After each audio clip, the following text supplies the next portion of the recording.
26 साल के दीपक सिंह फौज में तैनात थे। उनकी एक 17 साल की गर्लफ्रेंड थी। अब उस गर्लफ्रेंड से ये कहते हैं कि आ जाओ, मैं तुमसे शादी करूंगा, और 16 तारीख को उसे शादी करने के लिए बुला लेते हैं।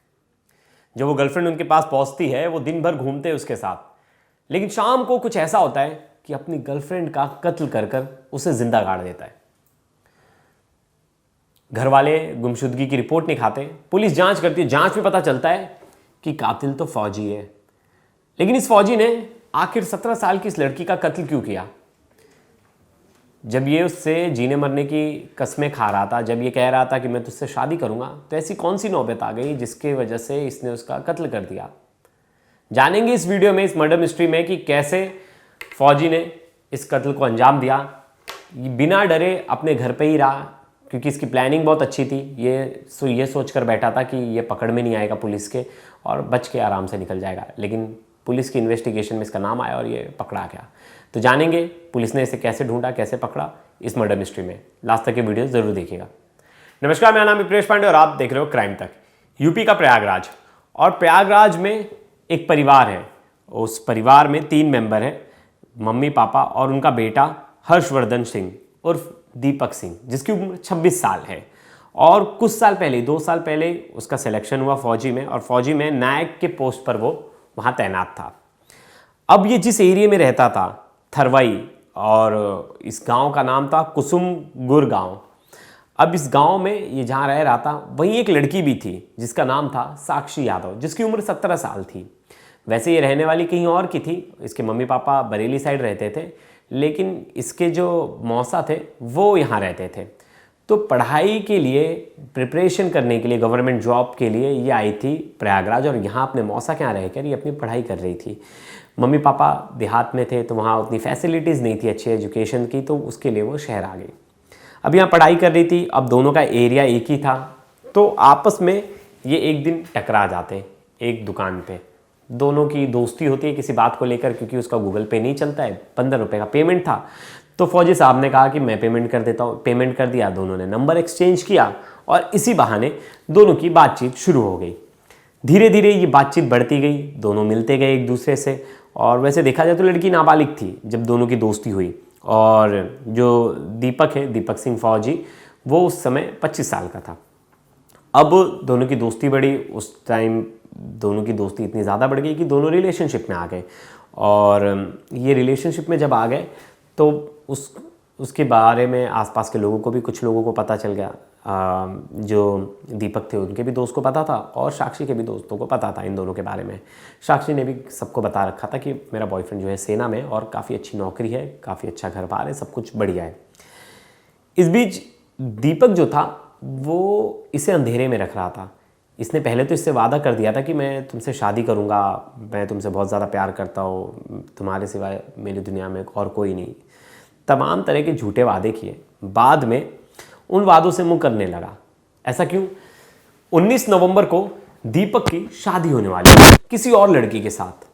इस बारे में ना उसने साक्षी को बताया था, ना अपने आसपास के जो इसके दोस्त थे उनको जानकारी थी। किसी को भी, इनके जो म्यूचुअल फ्रेंड्स थे, किसी को जानकारी नहीं थी। लेकिन कहीं ना कहीं से ये खबर सामने आ गई, और साक्षी को पता चल गया कि ये चोरी छुपे शादी करने जा रहा है, और इसने मुझे बताया भी नहीं। साक्षी ने इसे मिलने के लिए बुलाया। तो पहले बोलती है कि नहीं, घूमूंगी नहीं, पहले तुम शादी पे बात करो, तुम्हारी 19 को शादी है, तुम मुझे बताओ क्या कर रहे हो। तो बोलते हैं कि मैं तुमसे शादी करूँगा, तुम सिंदूर की डिब्बी लेते आना और मेरे साथ चलो। तो पहले ये बोलती है कि नहीं, पहले अपने मम्मी पापा से बात कराओ। बोलती है अरे मैं तुमसे शादी कर रहा हूँ ना, शादी करके हम दोनों भाग जाएंगे। 9 तारीख को बातचीत करता है, उसको समझाने की कोशिश करता है कि, तो फिर नहीं समझती। फिर बोलता है अच्छा चलो कल का दिन फिक्स करते, 10 तारीख, कल मैं तुमसे पक्का शादी कर रहा हूँ, और हम दोनों इस एरिया को छोड़ के यहाँ से निकल जाएंगे। फौजी की बातों में आ जाती है लड़की, और लड़की सोचती है सच में शादी करेगा, अपने घर वालों को छोड़ देगा, या और बाकी जिस लड़की से शादी करना है उससे भी शादी नहीं करेगा, रिश्ता टूट जाएगा। फिर जब मामला शांत हो जाएगा तो हम ये गाँव वापस लौट जाएंगे। 10 नवंबर को सुबह ये पहुँचता है, और बाइक लेकर पहुँचता है, और इसको कॉलेज के यहाँ से पिक करता है। फिर वहाँ से लेके जाता है, और आसपास एरिया में घूमते हैं, खाते पीते हैं, सब कुछ करते हैं।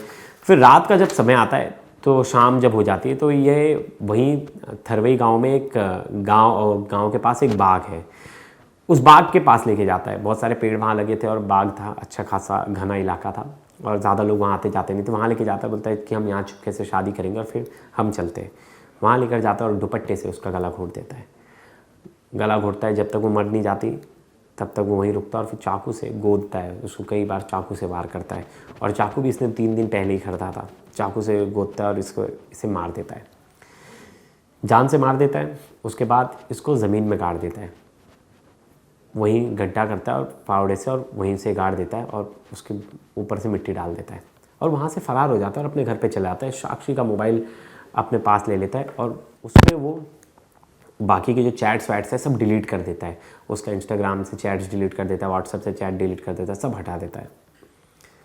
अब पुलिस को एक दिन बाद एक गुमशुदगी की रिपोर्ट मिलती है कि साक्षी नाम की एक लड़की गुमशुदा है, वो मिल नहीं रही, लेकिन पुलिस उसे ढूंढती नहीं, उतना एक्टिवली नहीं ढूंढ रही थी। पुलिस वालों को लगा आ जाएगी, कहीं गई होगी।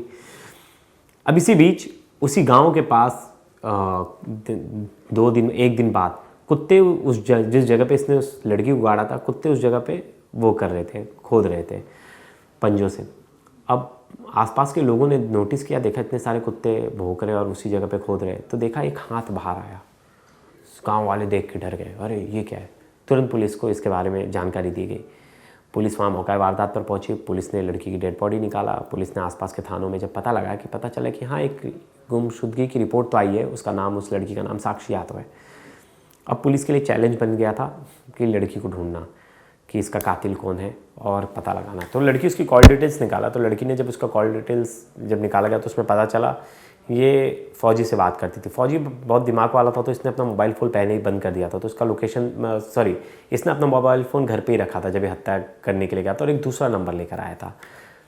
तो उसका लोकेशन तो घर वाला दिखा रहा था। उसने बोला कि मैं था ही नहीं कल इसके साथ, लेकिन सीसीटीवी में एक इसका फुटेज आ गया जिसमें ये दिख रहा था कि वो उस जगह पर मौजूद था। जब पुलिस ने पूछताछ की और इसकी कड़ाई से पूछताछ की कि तुमने कैसा, तुम्हारे साथी थी, अब अचानक से कहाँ गायब हो गई। फिर लड़की का जो मोबाइल था वो भी इसी के पास था। लड़की के मोबाइल से इसने सर्च किया था कि पासवर्ड वगैरह तो चेंज कर दिया, चैट डिलीट कर दिया, लेकिन इसने एक गलती कर दी थी। इसने गूगल से एक सर्च किया था कि चैट हिस्ट्री कैसे डिलीट करते हैं। अब यहाँ पुलिस ने जब लड़की का आईडी एक्सेस किया, गूगल आईडी एक्सेस किया, तो उसकी सर्च हिस्ट्री देखी तो सर्च हिस्ट्री में लिखा था चैट कैसे डिलीट करते। और टाइमिंग देखे तो टाइमिंग हत्या के बाद की थी, यानी जिस दिन हत्या उसके रात की थी 2 बजे के आसपास। और जब उस टाइम पे उसकी लोकेशन चेक की तो पता चला वो लोकेशन फ़ौजी के घर की थी, कि वो मोबाइल उस समय उसका आईडी कहाँ से एक्टिव था, तो वो लोकेशन फ़ौजी के घर की थी। अब फ़ौजी कैसे झूठ बोले, फ़ौजी का झूठ पकड़ा गया। तुरंत बताया गया कि ये उसका ईमेल आईडी वहाँ से उस दिन उस रात को यहाँ से एक्टिव था और ये तुम्हारा घर है। तब फ़ौजी टूट जाता है और फिर सच बता देता है कि हाँ, मैंने इसका कत्ल किया है, और कत्ल की वजह ये थी कि ये मेरे पीछे पड़ गई थी शादी के लिए और मैं इससे शादी नहीं करना चाहता था। रिलेशनशिप हमारा टाइम पास का था, लेकिन इसने उसे सीरियस ले लिया, और जब मैंने इससे पीछा छुड़ाने की कोशिश की तो इसने मुझे धमकी देना शुरू कर दिया कि तुझे फंसा दूंगी, तेरे खिलाफ़ पुलिस स्टेशन में कंप्लेंट कर दूंगी, जिसको लेकर मैं परेशान हो गया। और मैंने सोचा कि मेरे घर वालों की बदनामी होगी, क्योंकि मेरे घर वाले कहीं और मेरा रिश्ता तय कर दिए थे और मैंने उसके लिए हामी भरती थी। अभी इसी बीच मुझे लगा कि मैं तो फंस जाऊंगा, इसलिए मैंने सोचा कि इसकी हत्या कर देता हूँ। हत्या के बाद पता नहीं चलेगा, पकड़ाऊँगा नहीं, और जैसे कि हर कातिल को लगता है कि वो कत्ल करके बच जाएगा, लेकिन कातिल का वही अंजाम होता है कि बाद में स्टोरी खुल जाती है। अब इस कम से कम फांसी नहीं तो उम्र कैद की सज़ा होगी इस फ़ौजी को। अच्छा खासा अच्छा भला नौकरी कर रहा था, कर लेता, रुक के 2 साल 1 साल 2 साल रुक के लड़की जब अपने पैरों पर खड़ी हो जाती और वो बालिग हो जाती, और तो शायद कुछ अच्छा ही कर पाता। प्यार किया था तो धोखा भी क्यों देना किसी को। और वैसे भी 17 साल की उम्र थी, ये उम्र तो होती नहीं है वैसे रिलेशनशिप के लिए, लेकिन आज के समय में बहुत कॉमन हो गया है। मतलब मैं आपसे, ये तो हर कोई देख रहा है कि बच्चे स्कूल के बाद जब कॉलेज में जा रहे हैं तो सबके गर्लफ्रेंड बॉयफ्रेंड हो रहे हैं। और मैं खुद जब कॉलेज में था तो सब मेरे आसपास में जितने लोग थे सबकी गर्लफ्रेंड थी, सबके बॉयफ्रेंड थे, और सब नाबालिग थे उस उम्र में। और कितना भी कह लीजिए, एक बीच में एक सुप्रीम कोर्ट में एक पिटीशन किसी ने दायर की है, वो कह रहे कि जो एज लिमिट है सेक्स की उसे कम किया जाना चाहिए। देखिए, अभी तक तो एज लिमिट जो निर्धारित है 18 साल, उसको तो कोई फॉलो कर ही नहीं रहा। आप बच्चों का कंसेंट है, उनको कौन उनके पीछे रहे, कौन कैसे पता लगाया जाए, वो बता थोड़ी ना रहे। और हर किसी के साथ तो नहीं, लेकिन फिर भी ये प्रचलन तो है और आप इससे नकार नहीं सकते। जो बच्चे मेरा वीडियो देख रहे हैं वो भी जानते होंगे और जो पेरेंट्स देख रहे हैं वो भी जानते होंगे कि ये बड़ा कॉमन हो गया और लोग इस एज में भी डेट कर रहे हैं एक दूसरे को, रिलेशनशिप में हैं।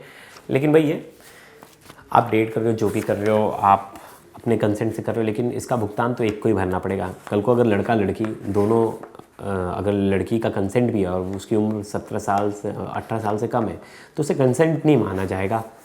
रूल तो ये कहता है और इसमें फंसना तो लड़के को ही है। तो सोच समझ के थोड़ा डिसीज़न लीजिए और अगर आपको अगर आप प्यार निभा नहीं सकते तो झूठा वादा मत कीजिए। इस कहानी से आपको क्या सीख मिलती है और इस कहानी पर आपकी क्या राय है ज़रूर बताइएगा। तब तक के लिए धन्यवाद।